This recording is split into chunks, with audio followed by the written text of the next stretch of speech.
everyone. Today I'm switching tracks a bit. I'm not going to be interviewing a poet, but an artist, a visual artist. Aedan Kennedy is the young and very talented illustrator for a new edition of the Odyssey, translated by Michael Solot, published by the Society of Classical Poets, and edited by me.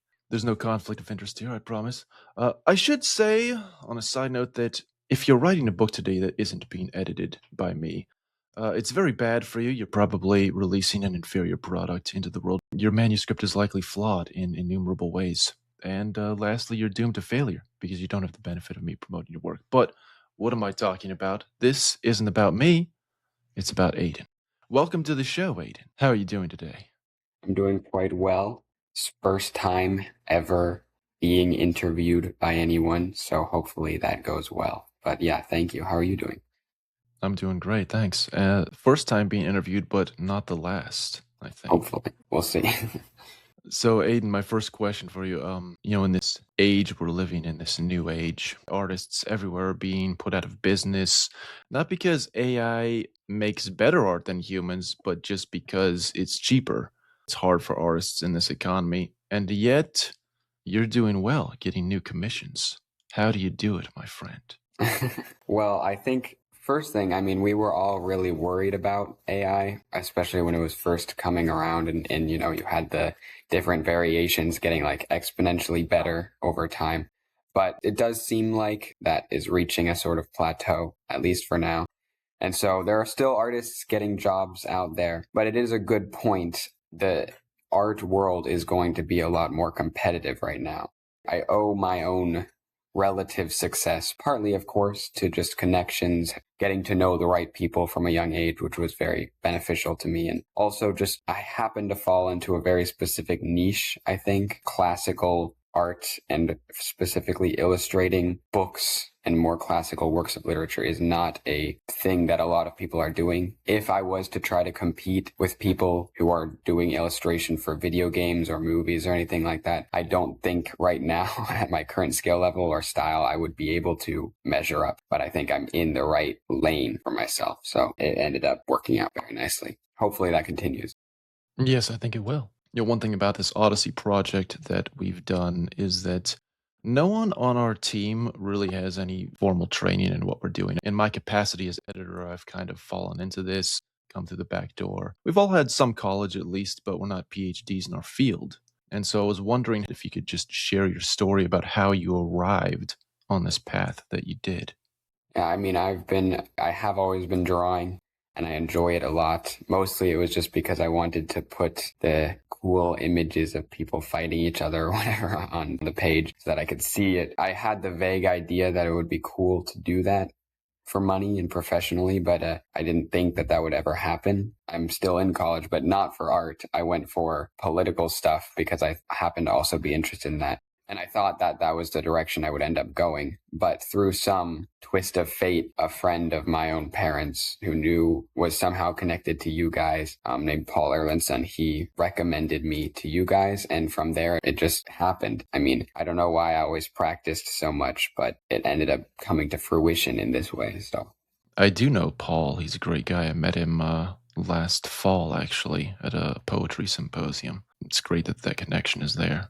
Could you explain your art style for us? yes. So I am trying to go along with the traditional classical illustration styles. That is a vague term, but I think people kind of know what I'm talking about if you look at your 19th century, 18th century illustrations of books. I like that. There's nothing wrong with our modern day comic illustration style. I would like to try to blend the two to some degree because there's a lot of great things that come from the comic era with how they do perspective and action scenes. I'm trying my best to bring the two worlds together. The people I'm inspired by are more like Gustave Doré, Franklin Booth, Willie Pogani, and there are others, of course, but that's really what I want to continue forward rather than just letting it fall to the wayside, which it kind of has. A work of literature isn't usually written with illustrations in mind when it's being created, just as translation is forced to interpret the texts in particular ways. Illustration does this as well, even more obviously. where certain passages might be vague in detail, you're forced to make them explicit, or maybe the opposite. Something's kept intentionally vague.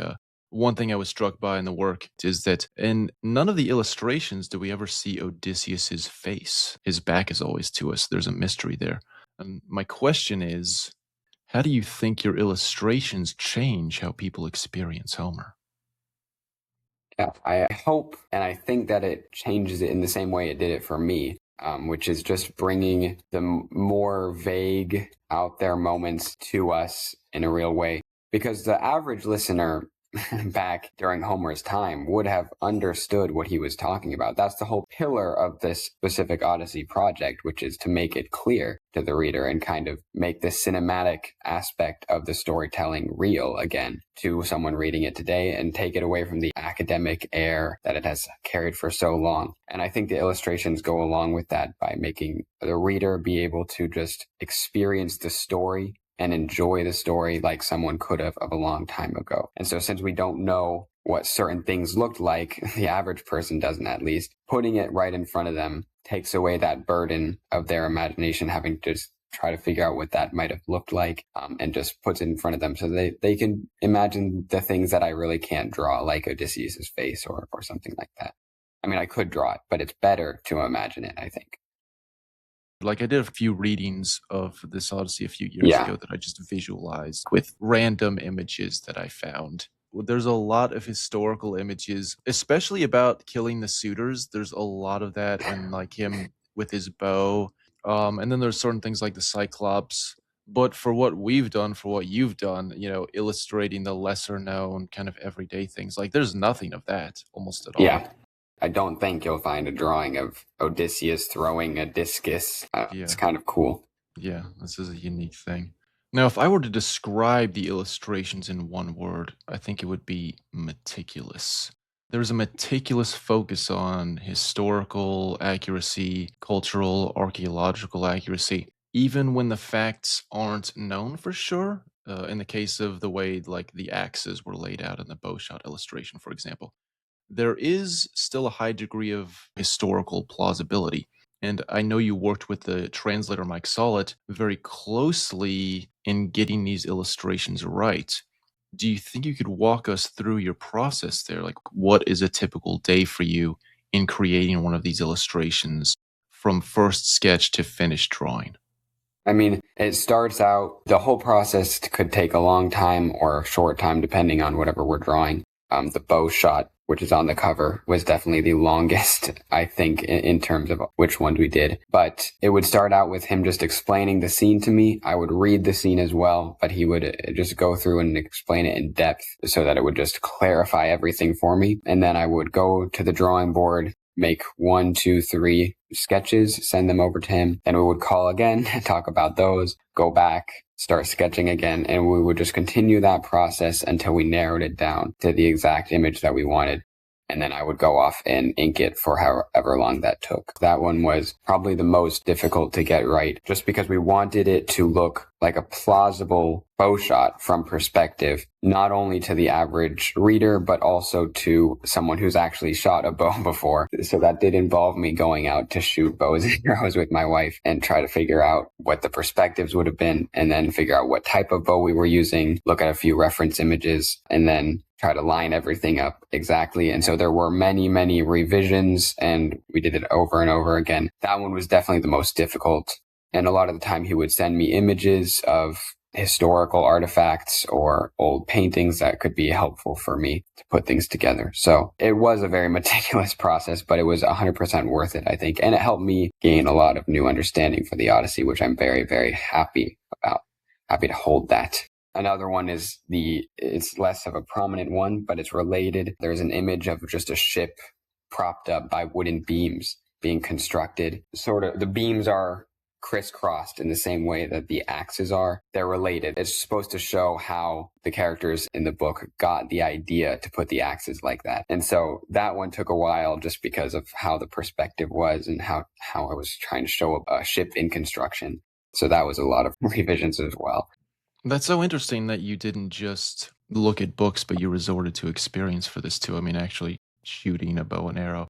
You know, one of the side effects of doing this is that when you go on Amazon to look at different illustrated Odysseys, there have been a lot of illustrated Odysseys that have cropped up just in the past couple of months, and they're all illustrated by AI. And I'm looking through these, and they're just really terrible. Like, there's one that's just laughable, and it's the bow shot image, and Odysseus, he's got the bow, but it's like pointed this way over here, and he's looking this way, and the person who compiled this thing put absolutely no effort into even just getting the AI images accurate. Like, they just had it generate something, and then they just slapped it inside the book. Everybody's just wanting to capitalize on the Nolan movie, so they're just coming out with these very shoddy products.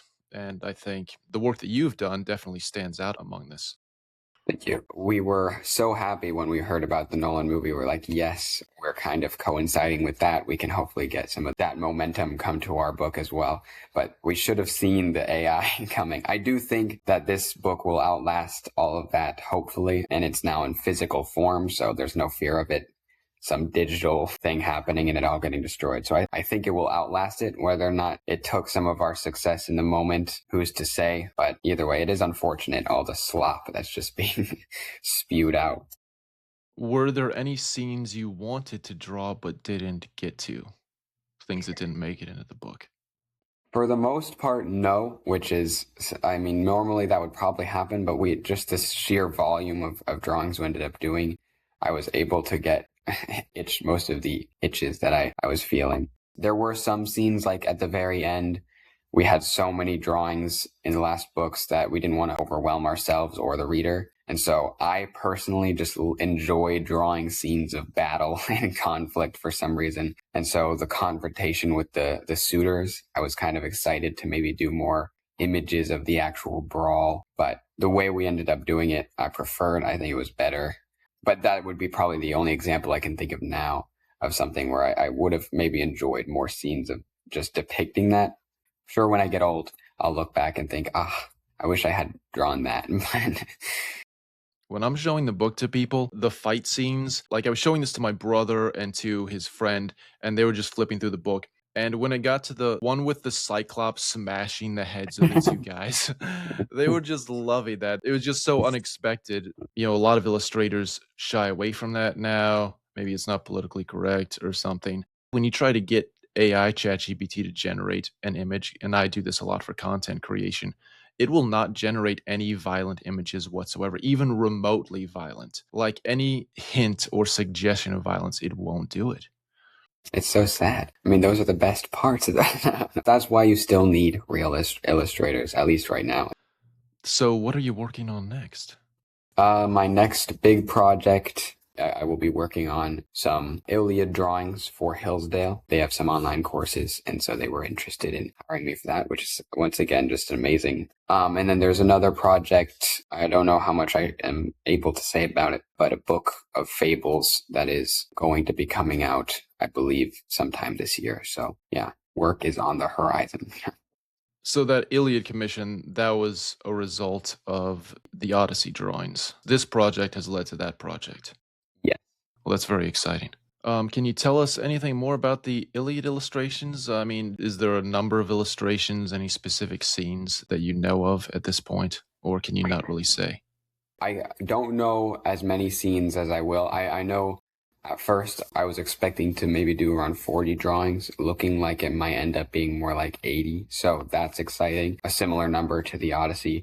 There's some big scenes I know about, you know, the scenes of Achilles battling the river god. That one will be exciting. I may end up trying to depict Achilles' shield gifted to him by Hephaestus, which will be, if I attempt that, very difficult, rivaling probably the bow shot. Because if anyone has read the Iliad, you know how crazy that shield is. So there have been many people who have depicted that shield in art, you know, with varying degrees of success. yeah.